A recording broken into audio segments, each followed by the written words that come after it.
Now, in the next slide, what we see is that each one of those was created to eradicate a misconception of the jiva, a misconception of what the jiva is in relation to God.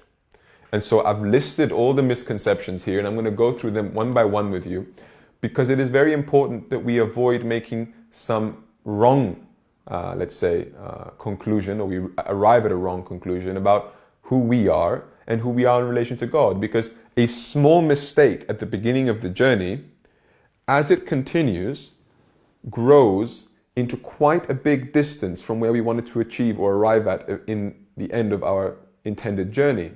And so actually it's very important that from the very beginning, not only do we teach the principles, that we also check to make sure the wrong concepts or principles have not been understood. Okay? So I'm going to go through them one by one. The first mistaken concept is that something or someone other than God can grant us security.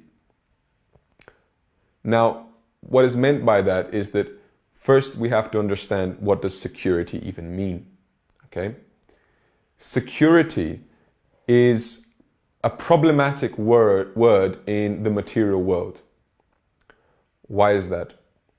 Because in the material world, everything has a beginning and an end. The living bodies, the living entities, experiences, the world, seasons, everything. And so because of that, everything is defined by its impermanence.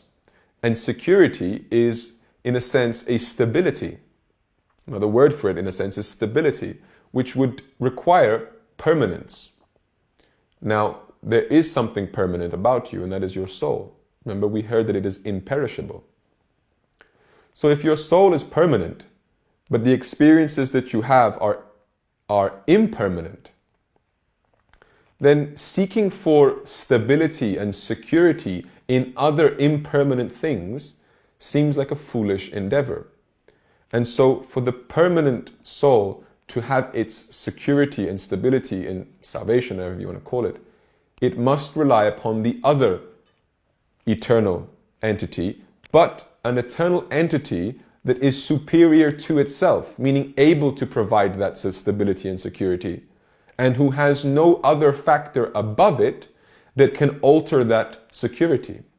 Meaning, we as souls cannot look for that security in other souls, even though they are also spiritual and eternal like us. Because they don't have a superior authority than we do, so they can't ensure our safety and stability. And, like us, other souls also have an authority above us, Bhagavan, God.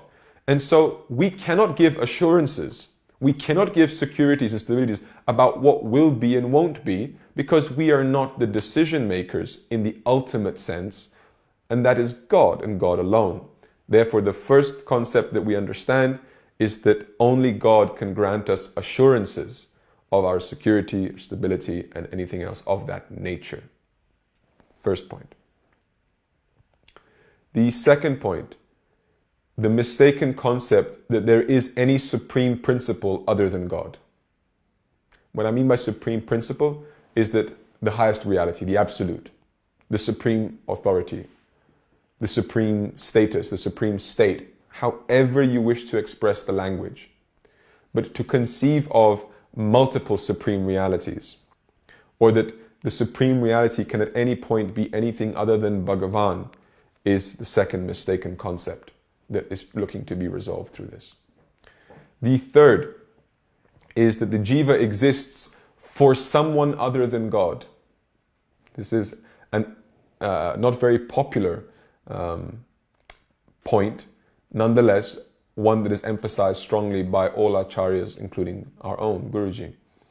And that is that the purpose, the dharma, which we will come to in the dharma lesson, the dharma and purpose of each individual soul is to grant God the service and experience that it intends for that soul to do when it made it, or rather not when it made it, but when it cast it into its lila, into its experiential cycle.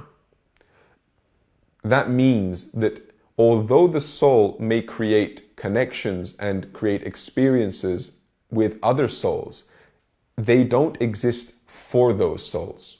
They exist for God. Its purpose derives from God. Its direction and success are determined by God, not by any other factor in this case, okay? A very popular occurrence of this, for example, is husband and wife or mother and child, because we start to use possessive language. My son, my wife. And although the language is in a sense limited or innocent, often there is a feeling that comes with it of possession. I now possess this being is mine. And if we take that to its extreme, we have the concept of soulmates. The idea that two spirits or souls are made for each other, essentially that being the concept, or complete each other. And again, although it is a very romantic idea, it is not grounded or founded in any Vedantic principles whatsoever. The idea that one soul can complete another soul is to say that two souls equal Brahman. Two souls equal the totality of God, because only God is complete. And I'm sure you can see how ridiculous that sounds, essentially. So having two people together equals God. A third person, now we have a problem. We have more than God. So like that, we start to see some of the shortcomings of these ideas, okay? So that's the third point of the 8 misconceptions that we can have about the soul. The fourth point is that there is an object of knowledge apart from God, that there is something to be known other than God. And the reason why this point exists there is because the pursuit of knowledge, the pursuit of understanding is in a sense valuable and at the same time dangerous. And of course that sounds strange coming from an academy, but it has to be highlighted. Knowledge for the sake of knowledge is quite foolish and dangerous, because it starts to set us on a journey or on a pursuit of understanding everything. But understanding everything is foolish in the sense that reality is infinite. Your cognitive tools for understanding, your mind, etc., are finite because they're part of the material world. And so there is an inevitable disappointment that we set ourselves up for, that we will only ever be able to understand either a small or a slightly larger selection of things, but never everything. Now, the one thing that if we realize, not understand, will fulfill all our understandings is if we realize God. By having God as the object of our knowledge, by understanding Him or by acquiring His realization, then we partake of His consciousness. And we will look into this when we do the lecture on moksha, what happens at moksha. But essentially, as a sort of trailer, our consciousness expands to meet His. And therefore, whatever He knows, you know.